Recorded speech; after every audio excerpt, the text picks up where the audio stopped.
Bonjour, bienvenue. Vous écoutez Retour de terrain, le podcast de Géo qui donne la parole chaque mois à celles et ceux qui font ce magazine. Les photographes, les journalistes. On vous emmène de l'autre côté du papier glacé et on vous dévoile les dessous, les coulisses, les anecdotes de nos reportages.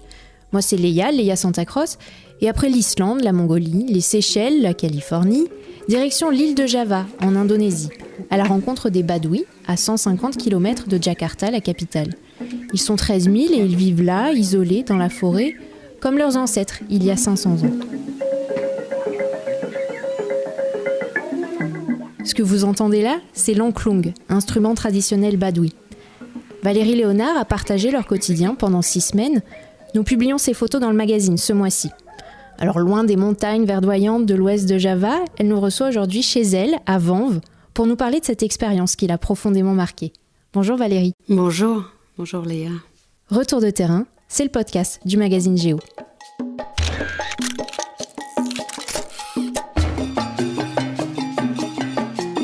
Retour de terrain. Chaque mois, les reporters de Géo posent leurs valises et vous emmènent en voyage.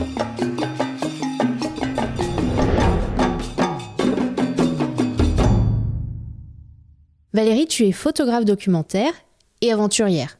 Parce qu'avant même de se faire accepter chez les Badouis, comme tu l'as fait, encore faut-il y aller, un vrai trek, comment on fait pour y accéder ? Raconte-nous ton périple. Le périple pour ce documentaire, j'y suis allée 3 fois. En une année, 3 voyages successifs en Indonésie. C'était en 2019, je précise. C'était l'année dernière, oui, en 2019. Je savais qu'il serait très difficile de les approcher parce que personne, en fait, n'était resté avec eux longtemps. Certains ethnologues avaient fait des études sur eux, certains Indonésiens allaient les voir de temps en temps, mais un photographe qui reste longtemps avec eux, ça n'était jamais arrivé. Et je suis allée à Jakarta. Je ne connaissais personne, à part des amis français qui m'ont reçue à Jakarta très gentiment, et qui m'ont dit que ce serait très difficile quand même de trouver les bons contacts pour aller là-bas. Pour aller dans cette province de Banten, c'est au sud-ouest de Java. Il faut prendre le train à Jakarta vers 5h du matin. Il y a 2h30 de train. Ensuite, on arrive dans une très petite ville de province qui s'appelle Rangkas Bitung. Et là, on doit prendre un scooter pendant 20 minutes pour aller à une station de bus, de petits minibus. Et là, on prend un minibus. Très souvent, je me retrouvais sur le toit du minibus parce qu'il est bondé et puis il n'y a plus de place. Donc, j'étais sur le toit. Et là, c'est 2h30 de minibus dans les routes sinueuses de Java pour arriver au checkpoint de la région des Badouis qui s'appelle Ciboleger. Et là, on rentre à l'intérieur de leur territoire. Et il y a minimum 2 heures, voire jusqu'à 6 heures de trek pour arriver au premier village. Et alors, plante-nous le décor. Chez les Badouis, donc ce sont plusieurs villages au sein de la forêt primaire. Ça ressemble à quoi ? Oui, il y a 53 villages. C'est une forêt primaire, c'est une jungle. Il n'y a pas de route. Tout est à pied, évidemment. L'électricité est bannie. C'est très sauvage.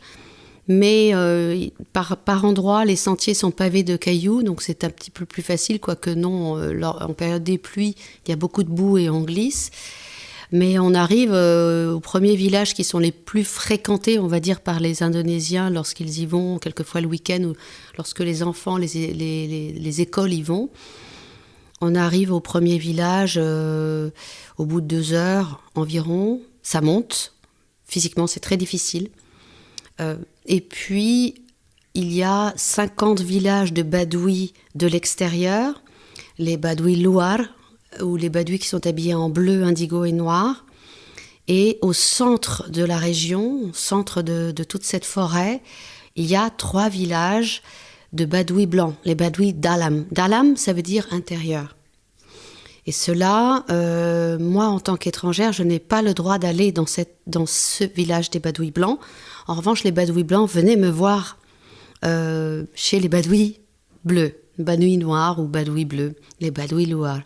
Les 53 villages, j'en ai fait une 50aine en fait sur les 53, parce que je voulais tous les connaître. Je voulais tous les rencontrer. Les Badouis, donc, qui sont animistes, qui vivent en harmonie avec la forêt. Tu dis qu'ils vivent comme il y a 500 ans, mais ça se traduit comment au quotidien? Parce qu'ils ne sont pas ni cloîtrés, reclus, coupés du monde. Alors, ils vivent... je ne sais pas si... Oui, il faut peut-être rappeler que lorsque l'Indonésie, il y a 500 ans, n'était pas musulmane du tout. Lorsque les conquérants musulmans sont arrivés, ils ont imposé l'islam. Et il y a cette population de Badouis qui était animiste. Il y avait des hindouistes, il y avait des animistes, il y avait des bouddhistes. Les Badouis, eux, sont animistes. Ça veut dire qu'ils croient aux esprits dans les rochers, dans l'eau, dans la terre, dans le ciel, dans un arbre. Et ils sont très proches de la nature. Ces gens-là ne voulaient pas devenir musulmans, ils sont sauvés.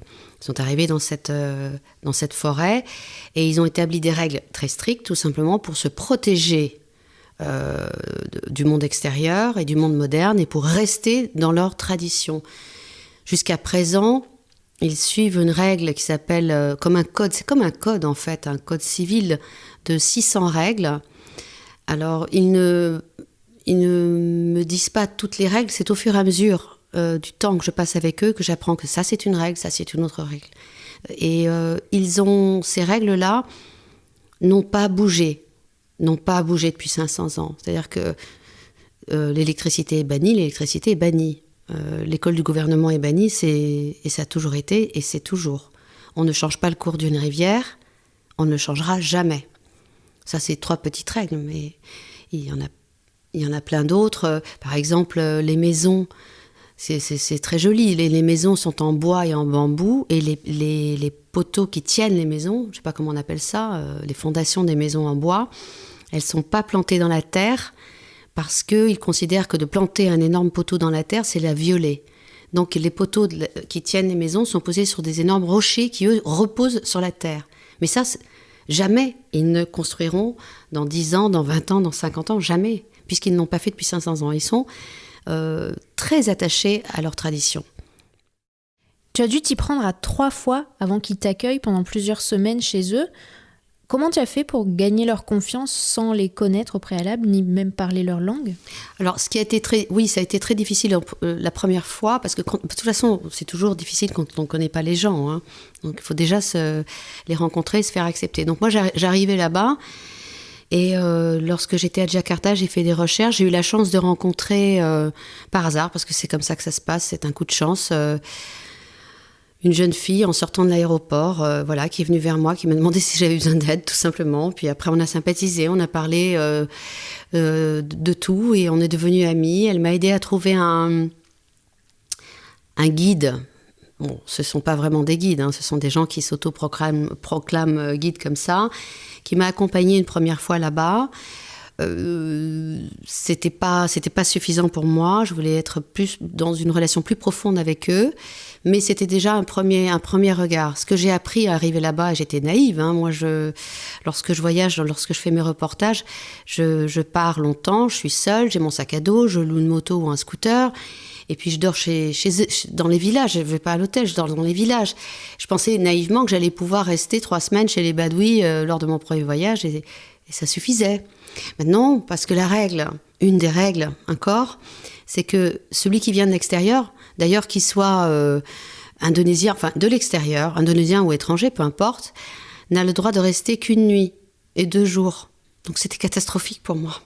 Parce que j'avais fait ces 2h30 de train, j'avais fait le bus, j'avais fait le trek dans la montagne, dans la forêt. J'arrive essoufflée, et là on m'apprend que oui, d'accord, mais c'est une nuit et puis demain soir tu repars. Donc, et là j'ai posé la question, j'ai demandé mais je peux revenir quand? Alors la réponse c'est plus tard. Mais il n'y a pas c'est pas demain, il n'y a pas de notion de mardi, mercredi, c'est plus tard. Donc j'étais désespérée, je suis retournée à Jakarta et j'y suis retournée encore la semaine d'après pour laisser un petit peu les choses se reposer. C'est pour ça que, comme je l'ai fait à plusieurs reprises le premier mois où j'étais là-bas en Indonésie, c'était absolument pas suffisant pour moi en termes de photos, en plus du fait que lorsque je voyage, je fais pas de photos pendant les 10 premiers jours.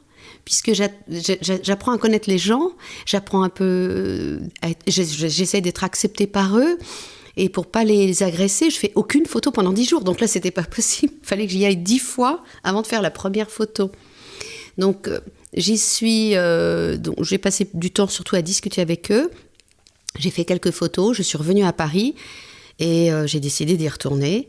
Et ça, je l'ai fait à 2 reprises. La deuxième fois, j'ai pu rester non pas une nuit, mais plutôt 4 nuits, 5 nuits. Puis ensuite, je retournais à Jakarta. Ensuite, j'y retournais et j'avais un peu plus. Et le 3e voyage, alors là, j'ai carrément pu rester, je sais plus, 10 jours. Et puis après, 12 jours. Mais maintenant, si j'y retourne, je peux y rester 4 mois. Si j'ai envie, c'est pas... Maintenant, ils m'ont totalement accepté. Et tu m'avais posé la question de la langue.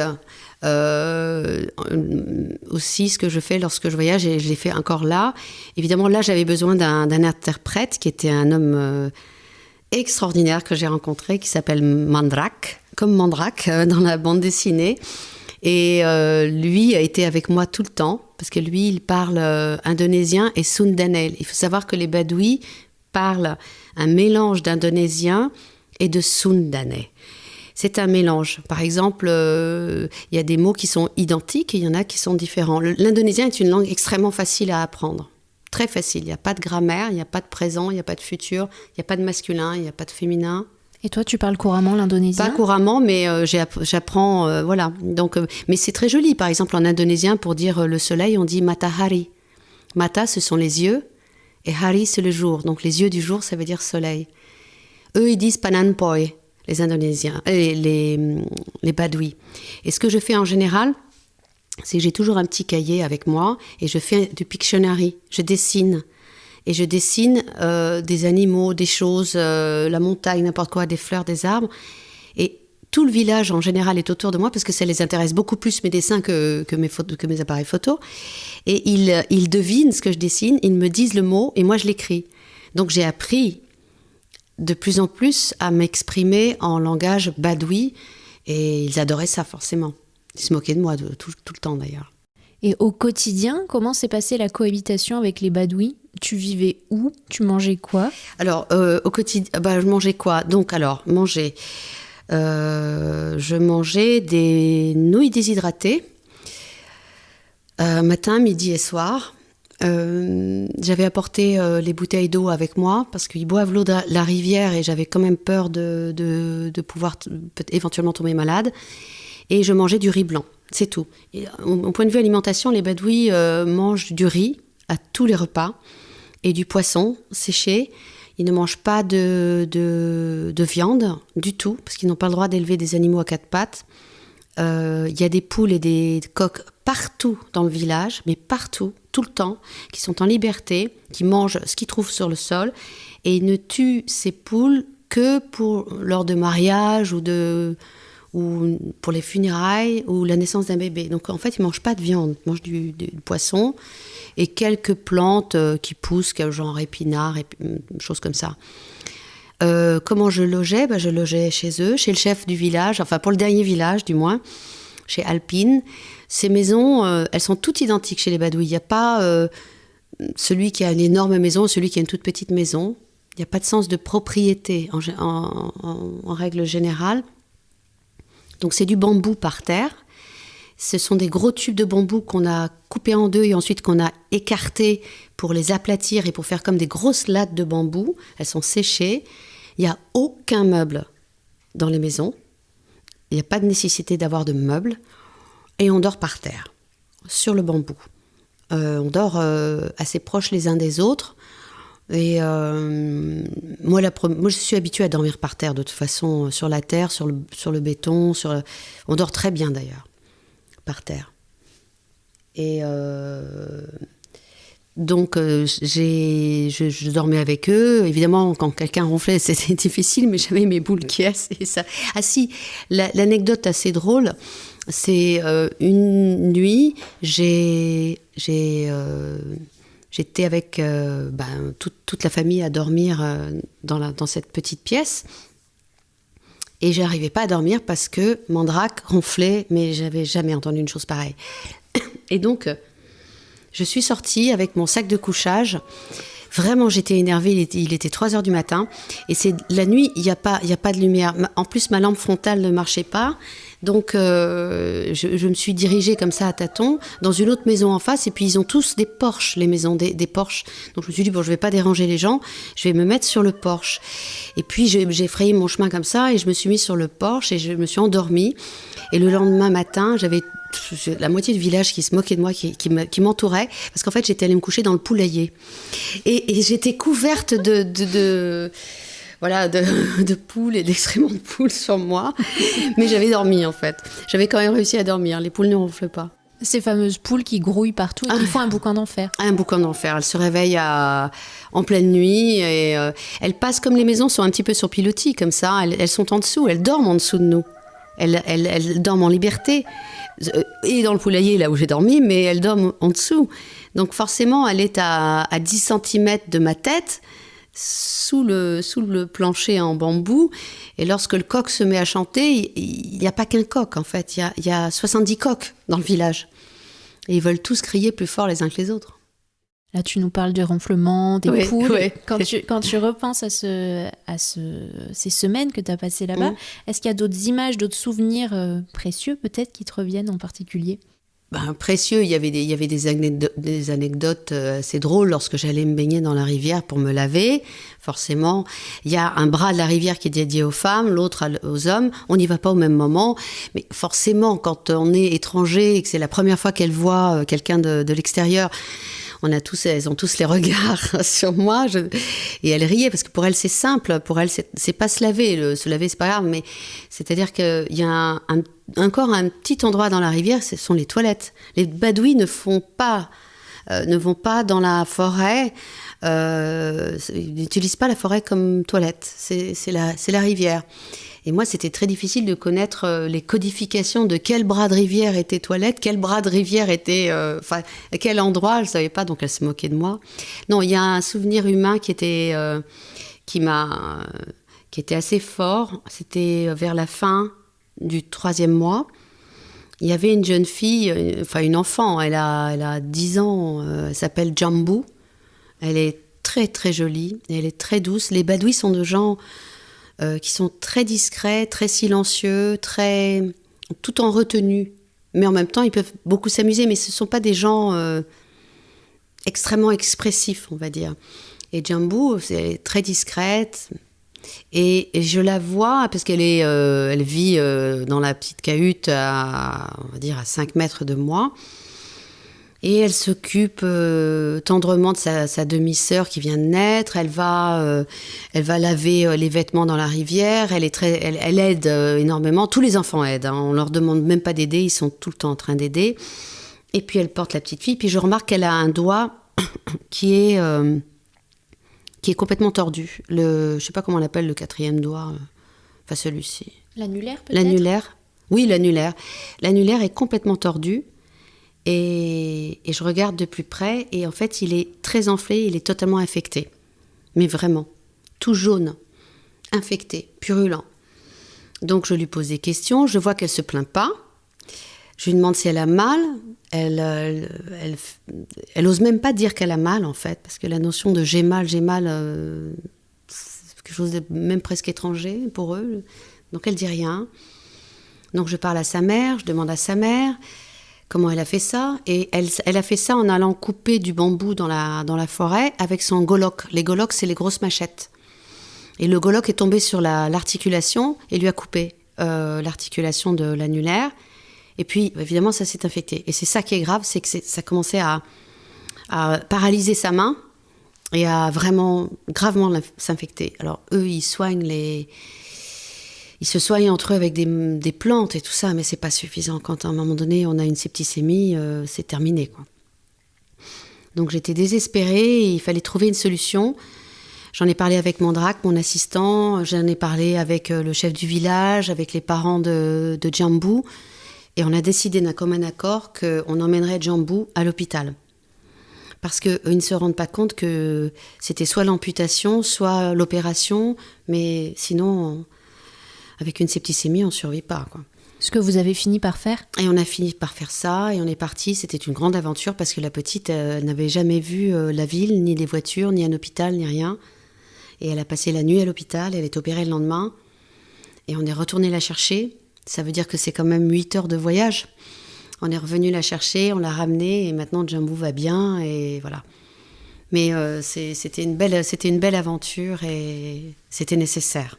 Il y a toujours des pépins sur le terrain, la piqûre d'insectes pas cool, l'appareil photo qui tombe à l'eau. Est-ce que toi, photographe, tu as eu des galères pendant ce reportage ? Pendant ce reportage-là, j'ai fait très attention là pour le coup, parce qu'à chaque fois que je suis partie en voyage, lors de mes précédents voyages, presque à chaque fois, j'ai eu des accidents. Donc le dernier, c'était une triple fracture à la jambe en Chine. Et on me disait que j'avais une entorse. Donc j'ai marché pendant 9 jours sur cette triple fracture parce que j'avais cru les médecins. Donc maintenant, je fais très attention. Et puis je suis très... comment on appelle ça quand on tombe tout le temps ? Maladroite, c'est ça ? Je tombe tout le temps. Donc là-bas, ça monte, ça descend. Il n'y a que des cailloux partout. On ne voit rien. Donc je faisais très attention. Et là-bas, il y avait un des badouis qui s'appelle Nassim. Et ça a été une très très belle rencontre. Nassim, il a l'âge d'être mon fils et il me considère comme sa mère. Et je l'aime énormément et je suis toujours en contact avec lui. Et lui me protégeait tout le temps. Il avait très très peur que je tombe. Parce que je lui avais montré mes cicatrices et il prenait soin de moi et il voulait absolument pas... il voulait qu'il ne m'arrive aucun accident, donc il m'a protégée. Aussi, j'ai eu une infection, évidemment, j'ai eu quelque chose de très bizarre aux mains. Voilà, une infection, j'étais piquée par un insecte, on ne sait pas ce que c'est, et j'ai mis 2 semaines. Je suis allée en rentrant à Paris à l'hôpital pour les maladies tropicales. On n'a jamais su ce que c'était, mais c'était très infecté, ça s'est soigné grâce à des bons médicaments français. Tu avais déjà travaillé en Chine, tu l'as dit, ouais. Au Mali, en Birmanie. Comment tu t'es retrouvée à entendre parler des badouis de Java ? Ça t'est sorti d'où ? Alors, c'est pas sorti tout seul, c'est parce qu'en fait, à chaque fois, j'essaie de trouver des sujets intéressants, des sujets un petit peu originaux, toujours humains, évidemment. Donc, tous les matins, je prends beaucoup de temps, je bois mon café, et je regarde les brèves internationales, les journaux internationaux. Je m'informe comme ça, c'est pas en regardant la télévision, évidemment, ici, parce qu'on parle que de ce qui se passe en France. Donc, je suis sur mon ordinateur et j'essaye de voir ce qui se passe dans d'autres pays. Et je crée des dossiers comme ça, que je mets de côté, par pays, avec les liens. Et c'est comme ça que je suis tombée sur ce sujet-là, parce que je voulais retourner en Indonésie. J'avais fait un sujet sur le volcan de soufre à Java. Je l'ai fait, ce sujet. Il a déjà été fait par beaucoup de photographes, le volcan de soufre à Java, mais je voulais retourner en Indonésie tout de même.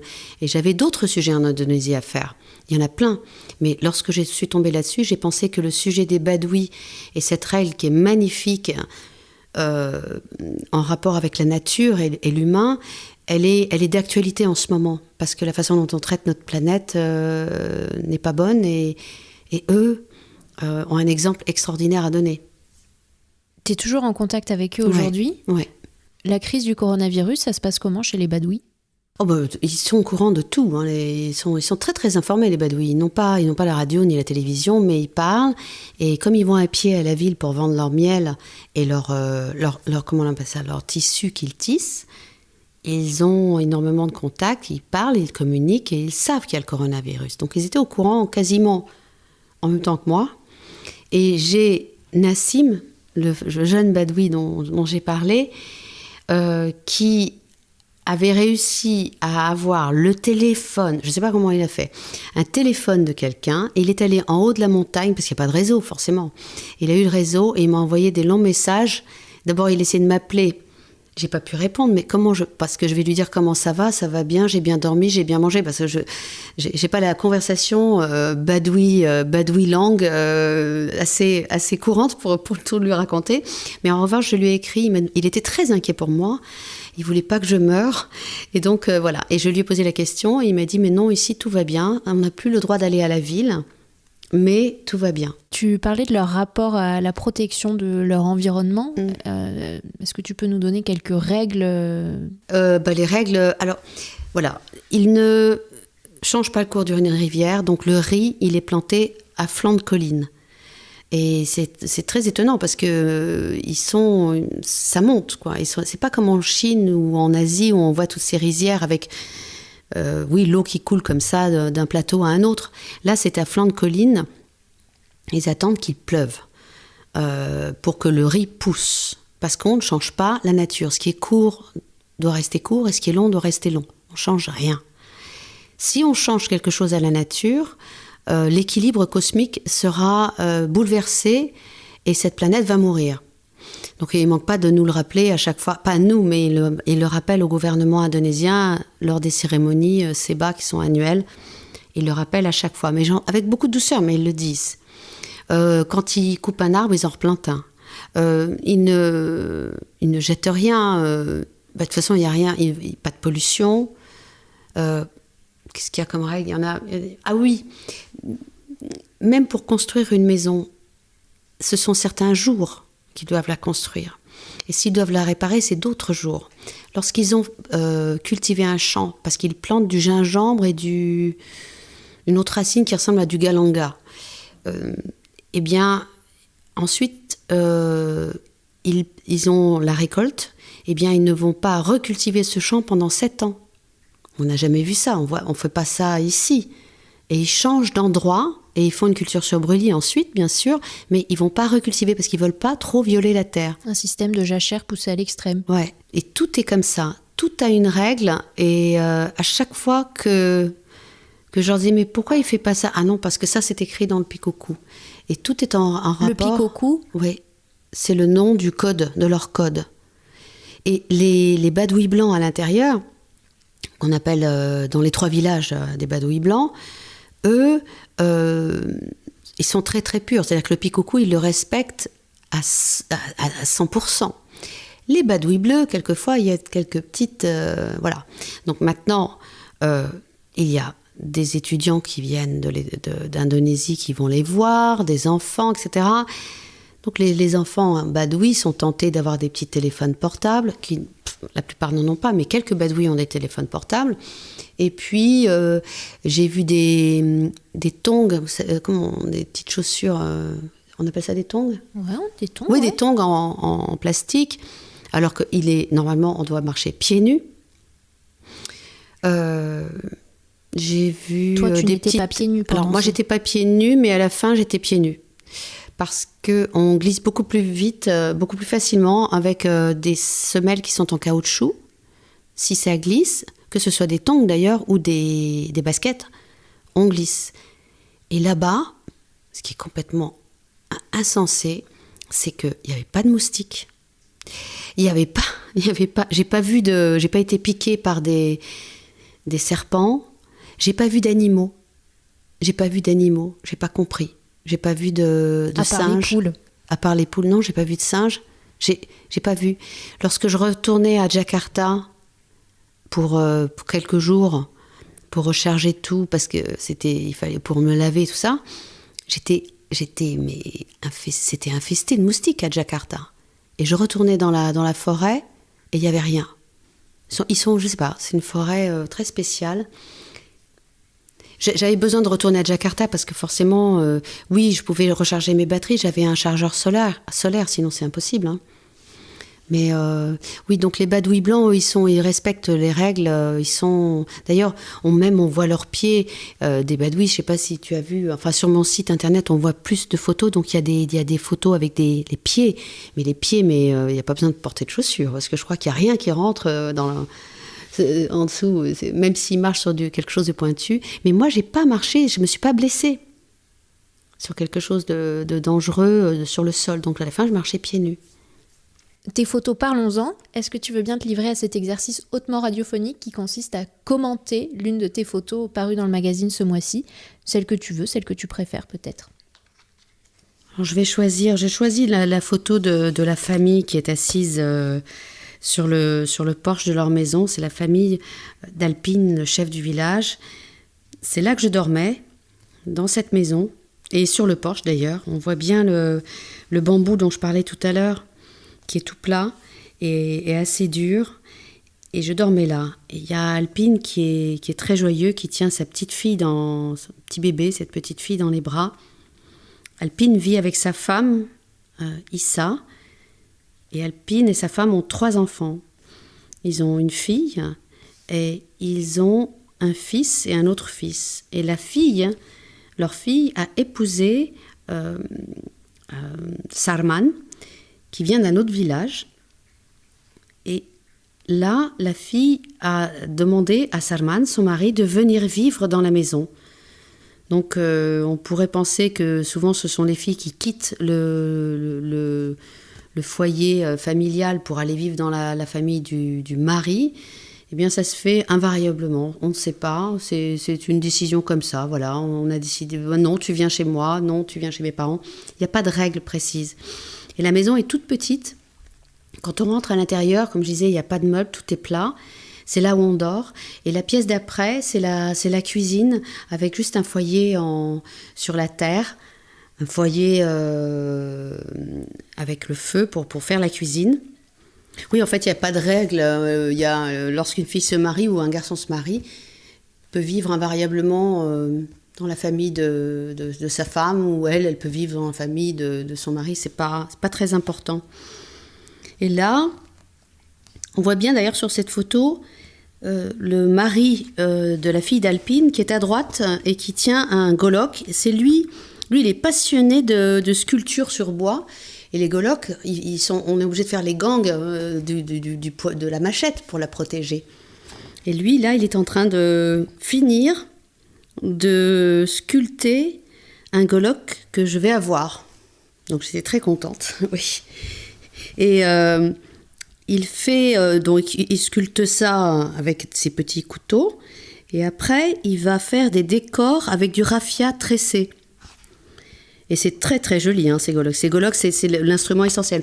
On fait tout avec. On se ferait un chemin dans la jungle, on coupe les échalotes, on coupe les noix de coco, et même avec la peau extérieure d'une noix de coco, on fait une cuillère pour manger à l'intérieur de la noix de coco. On fait tout avec le goloc. Et Issa, à gauche, elle est en train d'écraser de l'ail et du gingembre. Et il y a des chats. Les chats sont en liberté. Il y a un instrument devant qui est sur cette photo qui ressemble à un xylophone en fait, qui a un son très très doux, un petit peu comme de l'eau, comme de l'eau qui coule. Et cette atmosphère, ils sont tous. Vous voyez, la maison, elle n'est pas grande. On vit vraiment les uns sur les autres, mais c'est normal. Il y a beaucoup de calme. Il n'y a pas d'enfants qui crient, il n'y a pas d'enfants qui font des caprices ou qui se battent. Et c'est vraiment une atmosphère très très calme. Et ils sont réellement heureux. Je leur ai demandé plusieurs fois, il y en a qui partent, il y en a qui ont envie de s'en aller. Il y en a peut-être 1 ou 2 qui est parti. Mais c'est tout. En fait, ils vont à la ville, ils connaissent la ville, mais ils reviennent vite dans leur village. Ils préfèrent être proches des leurs et proches de la nature. Ils ne sont pas attachés, on ne les force pas à rester. J'ai même discuté avec un couple. Lui, il était badoui blanc, elle était badoui noire. Il n'y avait pas de problème, ils pouvaient tout à fait se marier, mais en général, c'est la badoui noire femme qui va vivre quand même chez les badouis blancs. Et puis, c'est ce qui s'est passé. Et puis, finalement, non, c'était un petit peu quand même trop strict pour elle. Donc, ils sont partis et ils sont allés chez les badouis noirs et ils se sont installés là. Et moi, je lui dis, mais la famille du garçon n'était pas fâchée? Ah, mais non, pas du tout, pas de problème. Ils viennent nous voir tous les jours d'ailleurs. Il n'y a pas de jugement, on ne juge pas. Mais c'est quand même strict. Il y a quand même des chefs chez les badouis. Les bouhouns, chez les badouis blancs, qui rappellent quand même les règles de temps en temps. Si quand même on fait une bêtise, on a un petit rappel à l'ordre. Ensuite, si on recommence une bêtise, la même bêtise, on a un rappel à l'ordre un peu plus strict. Et si on l'a fait 3 fois, là, on doit aller dans la forêt pendant quelques jours, s'isoler et bien réfléchir aux bêtises qu'on a faites et ne plus les recommencer. Non, ils surveillent, ils sont... mais tout se passe de façon quand même assez fluide et harmonieuse. On arrive au bout de cet entretien. Parle-nous peut-être de ta reconversion. Il y a encore quelques années, tu étais hôtesse de l'air et aujourd'hui, te voilà en quelque sorte sur les traces de ton père, le photographe Herman Léonard. Alors lui, son truc, c'était la photographie de jazz. Toi, comment est-ce que tu es passée d'Air France au quotidien des peuples autochtones ? Quand j'étais petite, je voulais être photographe, mais j'ai jamais osé le dire, ni à mon père, ni à quiconque d'ailleurs, parce que je pensais que mon père serait le seul maître à juger de mes photos, à pouvoir me donner vraiment un avis sur mes photos. C'était le seul que je considérais. Et je pensais qu'il n'aimerait pas mes photos. Je pensais que mes photos ne seraient pas bonnes pour lui. Parce qu'il était tellement bon photographe, il m'impressionnait beaucoup. Il n'était pas prétentieux du tout, mais j'étais sûre, c'est quelque chose d'assez classique, paraît-il. Donc j'ai appris quand même la photo parce que j'ai absorbé tout ce qui se passait à la maison. J'ai absorbé aussi et j'ai appris énormément de ma mère qui était peintre et qui m'a appris la composition, les sens de la composition, qui sont les mêmes, la composition d'une photo sont les mêmes que pour une image ou pour un tableau d'ailleurs. Et j'ai gardé mon secret avec moi toute ma vie. Je suis devenue hôtesse de l'air. J'ai voyagé beaucoup sur long courrier. Et puis, il y a une dizaine d'années, mon père avait bientôt 88 ans et on lui a diagnostiqué une leucémie. Et on lui a dit, dans 6 mois, vous êtes mort. On est aux États-Unis, on dit les choses comme ça directement. Donc il nous a prévenus, nous les enfants, et il a dit, mais ne vous inquiétez pas pour moi, j'ai une vie extraordinaire, j'ai fait tout ce que j'ai voulu dans ma vie. Et j'ai décidé d'aller le voir très vite. Donc je suis partie à Los Angeles le voir, et je lui ai dit, il faut que je te parle, parce que si j'attends, après tu seras plus là, et il sera trop tard. Donc j'ai besoin de te dire quelque chose, j'ai besoin de te dire que j'ai eu un secret, j'ai toujours voulu être photographe, j'ai jamais osé te le dire. Et il m'a demandé, mais pourquoi ? J'ai dit, mais parce que je pensais que tu n'aimerais pas mes photos. Alors il m'a demandé d'en voir quelques-unes, je lui ai montré des petites photos qui étaient sans intérêt, que j'avais faites, dont j'étais absolument pas fière. Et puis déjà, avant d'être fière, il faut beaucoup de chemin, je pense. Et il m'a dit, mais c'est dans tes gènes, tu as l'œil, tu as le sens de la photographie, tu dois être photographe, tu dois jamais arrêter. Et ça m'a libérée.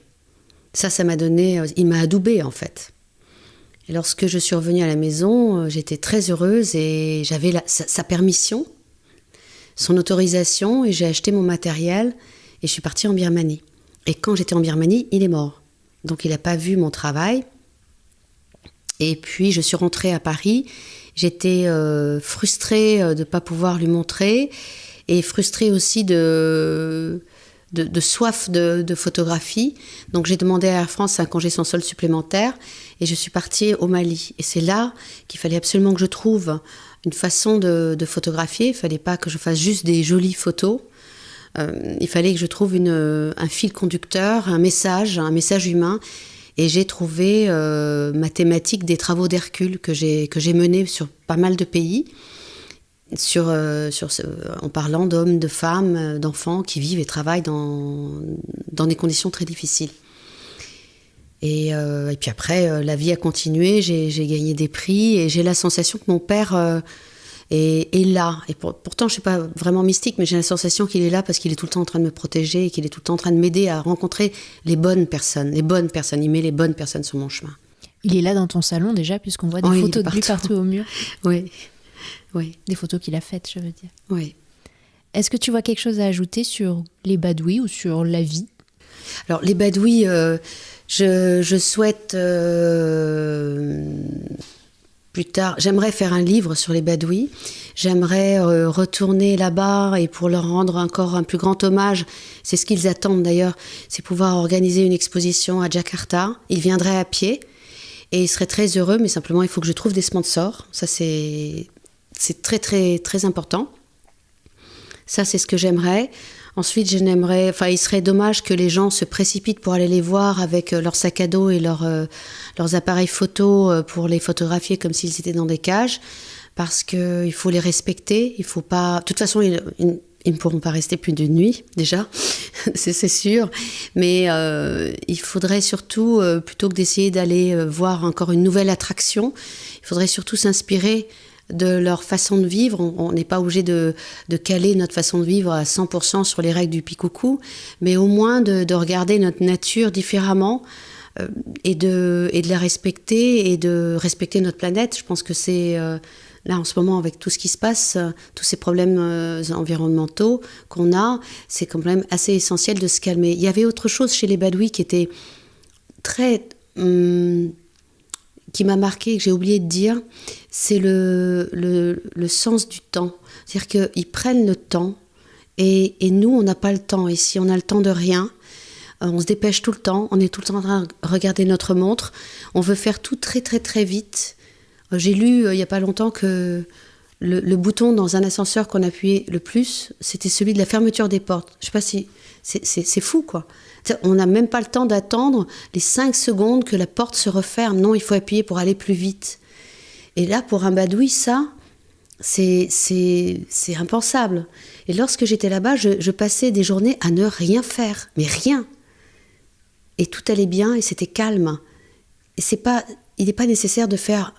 tout le temps, et d'être tout le temps en action, parce que on perd, on n'est pas heureux en faisant ça, de toute façon. On n'est pas heureux, on regarde plus l'autre, on l'écoute plus, on n'est plus dans le vrai, on n'est plus dans la profondeur, et que ce soit l'autre, l'humain, ou ce soit même notre terre, on prend pas le temps d'aller se promener, de regarder la terre, de regarder les plantes, de regarder les arbres. Les gens prennent le temps et passent du temps, perdent du temps permanent avec Instagram et Facebook. Ils passent des heures, parce que maintenant on a des rapports sur nos téléphones qui nous disent vous avez passé tant d'heures par semaine, c'est de la folie. Mais on ne prend pas le temps d'être calme et d'être entre nous ou dans la nature. Et là-bas, je faisais rien. Les enfants ne font rien, les enfants n'ont pas de jouets. Faut le dire quand même, ils regardent la pluie tomber et ils sont calmes. Voilà. Donc, prendre le temps. Merci Valérie Léonard d'avoir participé au 5e épisode du podcast Géo Retour de terrain. Je rappelle qu'on peut découvrir tes photos dans le numéro de juillet. Le magazine est en kiosque jusqu'à la fin du mois et disponible en version numérique. Merci à Lucas Vibo pour les moyens techniques et à Emeline Ferrard pour la réalisation. Merci à vous de nous avoir écoutés. N'hésitez pas à en parler autour de vous. On est sur toutes les plateformes, Apple Podcasts, Deezer, Spotify, Castbox. Vous pouvez nous laisser des étoiles, des notes, des commentaires. Et parce que Géo est un mensuel qui se regarde aussi avec les oreilles, je vous donne rendez-vous dans un mois pour un nouvel épisode de Retour de terrain.